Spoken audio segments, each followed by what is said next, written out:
requirement, for example, is human agency and oversight. So I cite here directly from this document from the European Union, which I have also shared on Slack and by email, which says AI systems should support human autonomy and decision-making, and have respect for human autonomy. And here, for example, this is also related to the notion of human dignity. So we should not be manipulated, or we should not be instrumentalized. And this is actually already at risk, or I would say violated to a large degree by federated learning systems that are used to make predictions about what to consume next, what to show us next. So we could use a GTV minimization method to learn a linear model for me.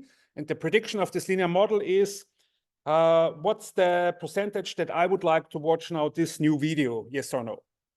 So these predictions are turned into something showing up on my phone. And this showing up on my phone might steer me, might manipulate me, and violate my dignity.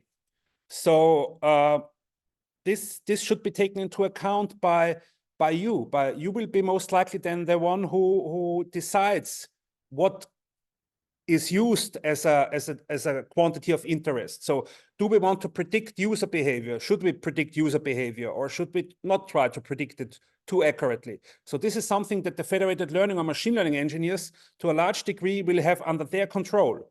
And they should take care that it's not used to really manipulate people.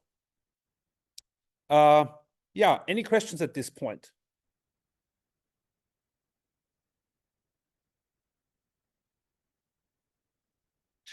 Yeah, to support human autonomy and human oversight, the models that we train should be simple. So simple is good because it allows the human somewhat to get an intuition. What is a simple model, in your opinion?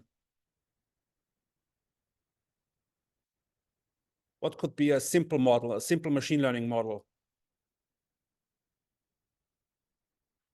A linear model, yes. That's why I took it, of course, or in my examples, because it's also good for the human agency and human oversight, because we human might have some understanding or some intuition how a linear combination works. However, this is not a precise definition, because a linear model using 1 billion features is not interpretable. It's not simple. For me, it's completely opaque. A linear model where you feed in 1 million pixel red, green, blue values, and where all of the weights are non-zero, it's hardly interpretable. So this is, of course, a bit subjective or up to convention, but a linear model with a few features, let's say 5 or less than 5 features, is often considered simple.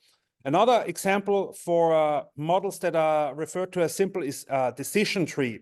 Decision tree with a small depth. Okay, then for human oversight, it's also important to continuously monitor the federated learning system. The federated learning algorithms that I presented in earlier lectures, they can be used in a one-step, in a single shot setting. So you collect the data sets, you set up the optimization algorithm, and you train the local models. And then you use it all the time. But this might be not useful for several purposes. First of all, the data characteristics might change. So you might have a different distribution of data points at another period of time. So you should then retrain the model. So it's then always more preferable to continuously update the model.